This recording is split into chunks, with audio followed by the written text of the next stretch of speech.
हाय नमस्कार दोस्तों, आशा है कि आप लोग अच्छे से रह रहे होंगे और अपना पढ़ाई कर रहे होंगे।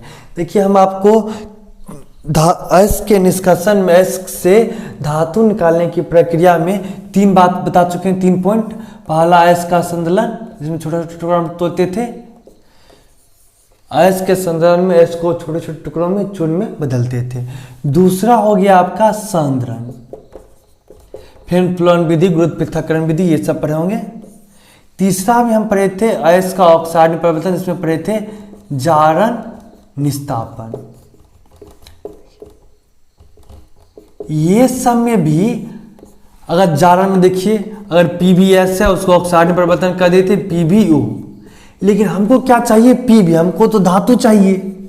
अगर Fe2O3 है तो इससे हमको तो अगर अयस्क से धातु निकालना है तो हमको लोहा ही चाहिए, तो हम क्या करना पड़ेगा? ऑक्सीजन हटाना पड़ेगा। तो इसलिए चौथा स्टेप आज पढ़ेंगे अवकरण। अवकरण में क्या करेंगे? अयस्क से ऑक्सीजन को हटाएंगे तो हमको क्या मिलेगा? धातु मिलेगा।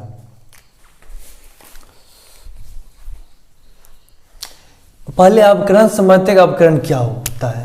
मान चलिए कैल्शियम ऑक्साइड है, अगर इससे हम ऑक्सीजन हटा दिए और इससे ऑक्सीजन हटाने का काम करेंगे तो यह प्रक्रिया क्या कहलाएगी? अवकरण। अगर ऑक्सीजन हटा दिए तो क्या मिल जाएगा हमको? कैल्शियम। देखिए, ऐसे तो ऑक्सीजन हटेगा नहीं, इसका ऐसे अटैचमेंट है, बॉन्डिंग आयनिक बंधन बना हुआ है, तो ये हटेगा कैसे? इसके लिए कोई हटाने वाला चाहिए। तो मान लीजिए कार्बन मिला देते हैं, तो मान चलिए इसे हटा लेगा। तो कार्बन क्या कहलाएगा? अवकारक, जो ऑक्सीजन हटा दे, जो अवकरण प्रक्रिया करवा दे या जो किसी धातु से ऑक्सीजन हटा दे तो क्या कहलाएगा? अवकारक कहलाएगा।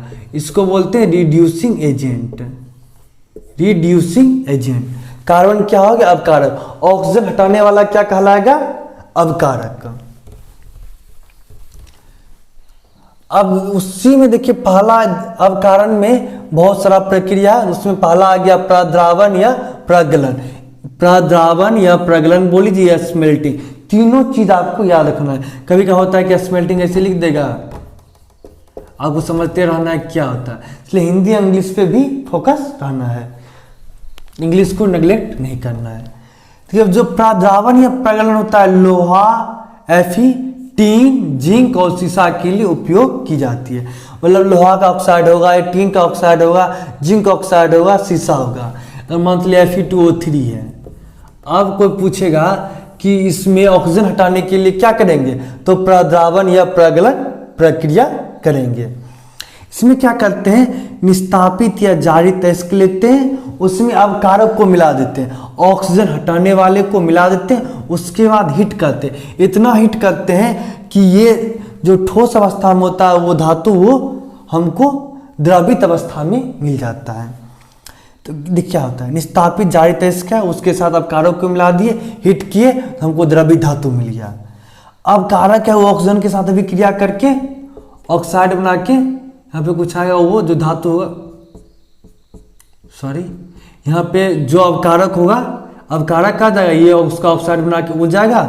और इसमें देखिए जारण निस्तापन, जारण निस्तापन क्या होता था? द्रव्यमानांक से कम ताप पे, यहाँ पे द्रव्यमानांक से ज्यादा ताप पर गर्म करेंगे तो ऑक्सीजन तो यहाँ से जो ऑक्साइड का रूप था वो तो ऑक्सीजन अवकारक के साथ रिएक्शन करके उड़ गया, तो क्या बचेगा? द्रवित धातु। देखिए, अब ये फ्लक्स धातुमल समझते हैं, ये आप इंपॉर्टेंट चीज है, आपको 1-2 नंबर में कभी भी पूछ सकता है, तो इसलिए आप इसको आराम से और ध्यान से समझने का कोशिश कीजिए।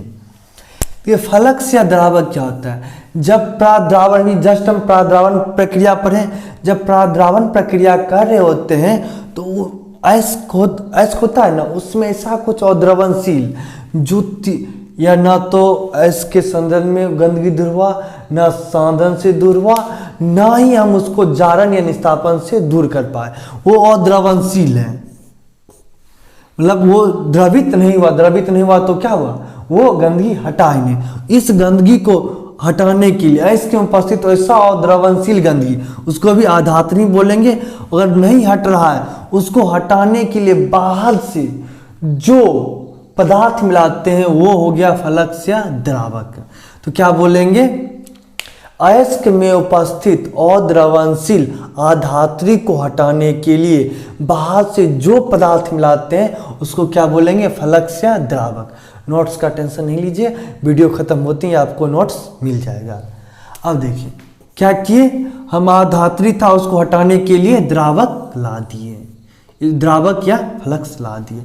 अब क्या करेगा ये द्रावक अयस्क में उपस्थित अधात्री से अभिक्रिया कर द्रावक जो पदार्थ बनाता है उसको बोलते हैं धातुमल। ये होता है द्रवणशील, ये द्रवणशील है, ये द्रवित होके ऊपर आ जाएगा और इसको आराम से हम निकाल लेंगे। देखिए इसको एक सिंपल सा एग्जांपल समझाते हैं। मान चलिए कि आपका शर्ट गंदा हो गया, शर्ट गंदा हो गया, आप क्या किए, पानी लिए, उसमें सर्फ को शर्ट को रख दिए। आपका शर्ट साफ हो जाएगा? नहीं साफ होगा। तो क्या करेंगे, आप बाहर से सर्फ मिलाएं, ध्यान दीजिएगा, बाहर से सर्फ मिलाए। अब सर्फ मिलाए तो एकदम उसके बाद शर्ट साफ हो गया। अब मतलब आप सर्फ को आप साथ में रखिएगा, नहीं सर इस सर्फ हम मेरा शर्ट साफ कर दिया है तो हम इसको शर्ट के साथ ही रहने देते हैं, उसको भी बाद में आप धो के शर्ट को भी हटा लीजिएगा। तो आप शर्ट को मान लीजिए अयस्क है, आपका शर्ट हो गया अयस्क और जो गंदगी है वो हो गया अद्रवणशील अधात्री, और सर्फ को मान लिए द्रावक। तो क्या हुआ, शर्ट है अयस्क है, शर्ट अयस्क हो गया, उसमें अधात्री गंदगी के रूप में दाग लगा हुआ है, तो उसको हटाने के लिए क्या किए, बाहर से सर्फ मिलाए, बाहर से सर्फ मिलाए, शर्ट साफ हो गया। तो लेकिन क्या किए, बाद में सर्फ और गंदगी दोनों एक बार देखते हैं कि बाद में आपको पानी काला काला दिखेगा, तो वही दोनों जो सर्फ और अधात्री जो मिलके बना है गंदगी, वो भी गंदगी हुआ, इस गंदगी क्या करते हैं, हटा लेते हैं शर्ट से, तो यही हो गया धातु मल। मतलब अयस्क में उपस्थित ऐसा अधात्री था जो हट नहीं रहा था, उसको हटाने के लिए क्या मिलाए, फ्लक्स, फ्लक्स मिलाए, वो दोनों अभिक्रिया करके क्या बना लिया, धातु मल। अब इसमें एक और पॉइंट समझते हैं, अगर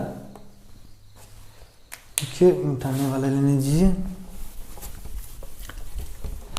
अगर आपका अधात्री अम्लीय प्रकृति का है तो आप ही सोचिए द्रावक क्या होना चाहिए, क्षारीय प्रकृति का, तब न्यूट्रल हो जाएगा और रिएक्शन आसानी से हो जाएगा।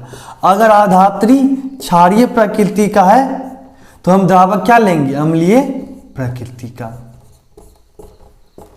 ठीक, तो आशा है कि आप लोग अच्छे से इस बात को समझ गए। चलिए आगे बढ़ते हैं। अब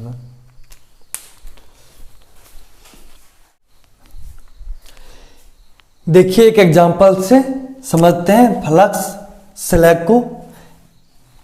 ये कैल्शियम ऑक्साइड अगर अधात्री है अयस्क में उपस्थित तो द्रावक क्या ले लेंगे, कैल्शियम ऑक्साइड क्षारीय प्रकृति का हो गया, तो SiO2 जो अम्लीय प्रकृति का द्रावक है उसको ले लेंगे, तो ये दोनों अभिक्रिया कर क्या बना लेगा, CaSO3 लवण बना लेगा।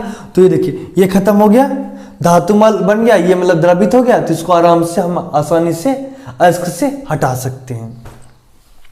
देखिए ये जो द्रावक को फ्लक्स बोलते हैं, जो फिजिक्स में आप फ्लक्स पढ़ते हैं वो फ्लक्स नहीं है, ये वाला फ्लक्स है कि जो अधात्री को हटाने के लिए बाहर से जो पदार्थ मिलाते हैं उसको हम क्या बोलते हैं, फ्लक्स बोलते हैं।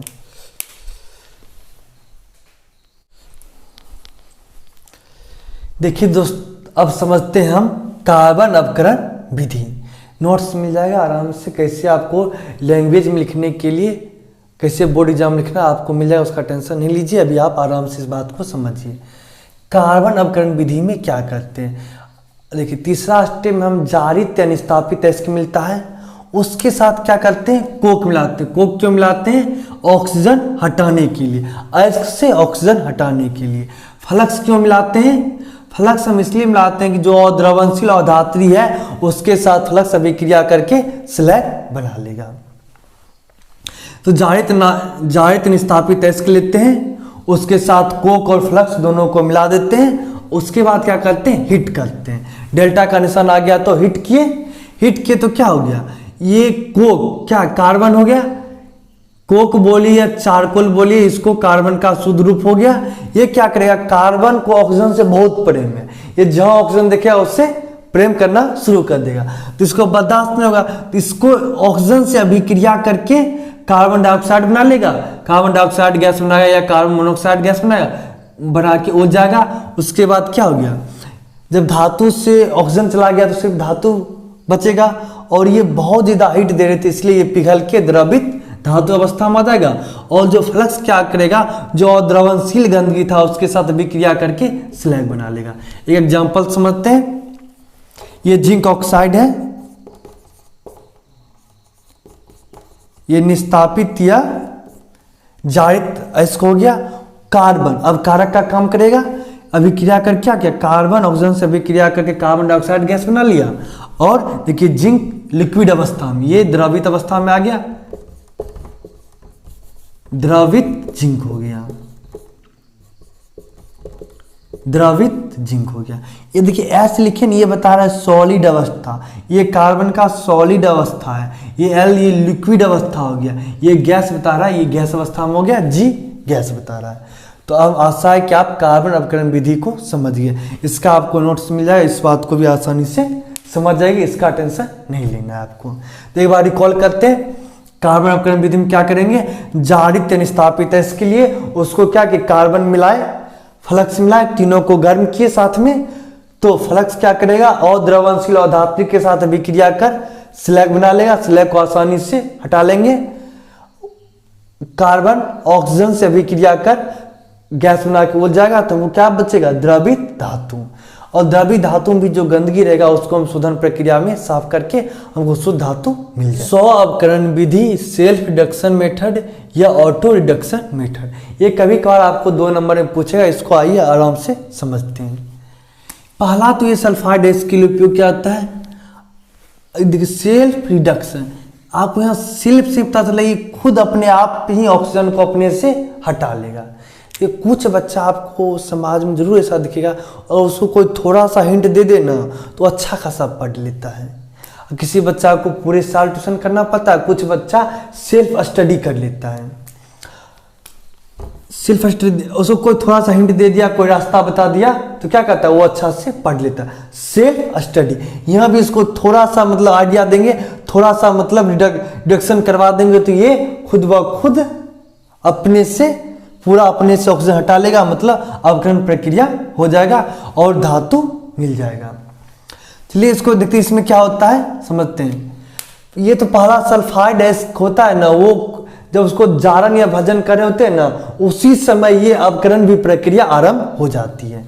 आइए इसको एग्जांपल समझते हैं। ये देखिए पीबीएस, ये सल्फाइड एसिड है, इसको ऑक्सीजन की उपस्थिति में हीट करें तो क्या हो गया, जारन प्रक्रिया हो गई, ये पूरी प्रक्रिया हो गई जारन। तो हमको क्या मिलेगा, 2PbO, लेड ऑक्साइड मिल गया। ऑक्सीजन क्या क्या सल्फर से रिएक्शन करके SO2 बना के उड़ गया, और ये पीबी ऑक्साइड बन गया। ये प्रक्रिया जारन प्रक्रिया आंशिक रूप से करें, आंशिक का मतलब हो गया थोड़ा सा हिस्सा, थोड़ा सा करिए, हमको 2PbO मिल गया। अब देखिए, अब बहुत सारा हम मेरे पास क्या है, PbS, लेड सल्फाइड या सीसा सल्फाइड। अब देखिए ये थोड़ा सा ही, ये जो PbS वो थोड़ा सा ही भाग से ऑक्सीजन से अभिक्रिया कर क्या बनाया, PbO, थोड़ा सा भाग बना PbO, लेड ऑक्साइड बना। लेकिन PbS का अधिकांश भाग तो बचा ही हुआ है। अब क्या करा, ये जो बन रहा है ना, ये फिर ये यहाँ पे आ गया, ये क्या करेगा, इस PbS से रिएक्शन करके अब यहां से SO2 बन जाएगा। पीबी ऑक्साइड ये वाला अहीं इसी PbS से रिएक्शन करके, इसी वाले का जो अधिकांश भाग बचा हुआ इसका रिएक्शन PbO से हो रहा है, लीड ऑक्साइड से हो रहा है। तो ये सल्फर और ऑक्सीजन इसका अभिक्रिया करके SO2 बन के उड़ जाएगा, और बाकी बात क्या बचेगा, 3Pb। देखिए हमको धातु मिल गया, ये शीशा, इसको शीशा बोलते हैं, लीड। देखिए ये वो शीशा नहीं है जो हम आईना देखने में यूज करते हैं। ये हो गया धातु वाला शीशा हो गया। और वो जो हम लोग शीशा यूज करते हैं उसका ये होता है शीशा, सॉरी मिटा दिए, पहले देख लीजिए, ये शीशा यूज करते हैं देखने के लिए, ये शीशा धातु है। तो ऐसा इस बात को समझिए, एक बार रिकॉल करते हैं जल्दी से। क्या करते हैं, पहले सल्फाइड एस को आंशिक रूप से उसका हम जारण करते हैं, जारण करने पर हमको उसका ऑक्साइड प्राप्त होता है। वही जो थोड़ा सा ऑक्साइड प्राप्त होता है वही ऑक्साइड बाकी बात सल्फाइड एस से अभिक्रिया कर उसका अपकरण कर देता है। तो अपकरण कर दिया तो यहाँ से क्या हो गया, क्या यहाँ से ऑक्सीजन हटा ना, ऑक्सीजन हटा मतलब अपकरण प्रक्रिया हुई, तो हमको मिल गया धातु और सल्फर ऑक्सीजन आपस में अभिक्रिया करके सल्फर डाइऑक्साइड बन के उड़ गया। इसका भी नोट्स मिल जाएगा, टेंशन नहीं लीजिए। अब आगे बढ़ते हैं। आइए अब हम समझते हैं थर्माइट अवकरण विधि। और कभी कभार इसको इंग्लिश का वर्ड है, आपको हिंदी में लिख के दे देगा, इसलिए आप इस बात को भी ध्यान रखिएगा। Goldschmidt thermite process. ये होता क्या है, हम तो अभी ये सीखे कि कार्बन अवकरण विधि सीखे, जिसमें क्या करते हैं, कार्बन अवकारक ले लेते हैं, उसके बाद एस के साथ उसको मिला के हीट करते हैं तो हमको धातु द्रवित अवस्था में मिल जाता है। लेकिन यहाँ पे ये सब है ना, ये सब मैग्नीज, टाइटेनियम, क्रोमियम, इसका द्रवणांक काफ़ी अधिक होता है, तो इसलिए हमको बहुत ज़्यादा टेम्परेचर देना पड़ेगा, जिससे हमको बहुत खर्च पड़ जाएगा। मान लीजिए खर्च बहुत ज़्यादा हो गया और उसके अपेक्षा कम धातु मिला, या मान लीजिए कि अगर 500 का धातु प्राप्त करने के लिए 5000 रुपया खर्च करना पड़ जाए, उसका उतना हीट देना पड़े, हीट कहाँ से लाएंगे, कोयला खर्च करना पड़ेगा, फ्यूल खर्च करना पड़ेगा, इसलिए हमको घाटा का कम हो जाएगा। इसलिए क्या करते हैं, इसलिए उसका कार्बन अवकरण विधि द्वारा नहीं करते हैं। तो लेकिन हमको मैग्नीज, टाइटेनियम, क्रोमियम का काम पड़ता है, चाहिए, उसके लिए क्या करते हैं, एक उपाय निकालें। अब कारक के रूप में कार्बन की जगह एल्युमिनियम का उपयोग कर लेते हैं। एल्युमिनियम का उपयोग क्यों करते हैं, जब एल्युमिनियम ऑक्सीजन से अभिक्रिया करते हैं, हमको मेन काम है एस्क से क्या ऑक्सीजन निकालना, लेकिन एल्युमिनियम एक तो ऑक्सीजन से अभिक्रिया करने के लिए खून हुआ जा रहा है, मतलब इसको एकदम एल्युमिनियम ऑक्सीजन को देखा, ये अभिक्रिया करने के लिए व्याकुल हुई। उसके साथ एक और फायदा है, जब एल्युमिनियम और ऑक्सीजन अभिक्रिया करके एल्युमिनियम ऑक्साइड बनाता है, ये उष्माक्षेपी अभिक्रिया हो गई। मतलब ये जब दोनों अभिक्रिया करेगी ना तो बहुत ऊर्जा या हीट पैदा करेगी। हमको हीट नहीं चाहिए था पिघलाने के लिए, हमको हीट मिल रहा है। ये तो एक दो फायदा हो गया, एक तो ऑक्सीजन को आराम से निकाल लेगा, दूसरा ये दोनों रिएक्शन करके हीट दे देगा, डबल फायदा।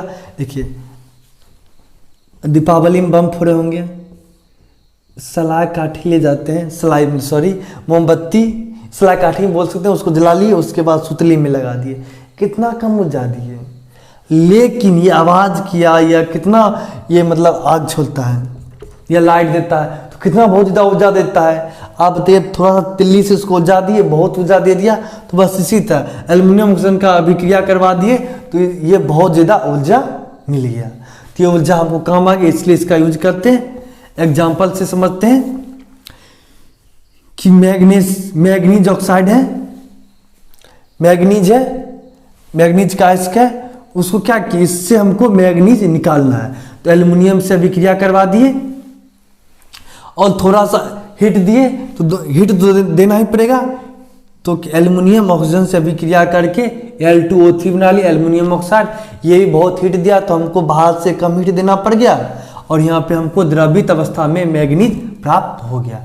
तो थर्माइट अवकरण विधि आपको थर्माइट अवकरण विधि में आपको 2 से 3 लाइन इंपॉर्टेंट याद करना है। क्या, पहला थर्माइट अवकरण विधि किसके लिए उपयोग की जाती है, मैग्नीज, टाइटेनियम, क्रोमियम, पहला लाइन। अवकारक के रूप में क्या उपयोग करते हैं, एल्युमिनियम। क्यों उपयोग करते हैं, क्योंकि एल्युमिनियम जब ऑक्सीजन से अभिक्रिया करता है तो यह उष्माक्षेपी अभिक्रिया है, जिससे बहुत सारी ऊर्जा मिलती है, हीट मिलती है, जिससे हमको मैग्नीज, टाइटेनियम, क्रोमियम का अवकरण करने में आसानी होती है। चलिए ठीक है, इस लेक्चर को वहीं तक रहने देते हैं। आपको अब नोट्स मिल जाएगा, तो आराम से एक बार नोट्स को पढ़ लीजिए, तो आराम से आपको हम गारंटी देते हैं कि आपको अच्छे से समझ में आ जाएगा।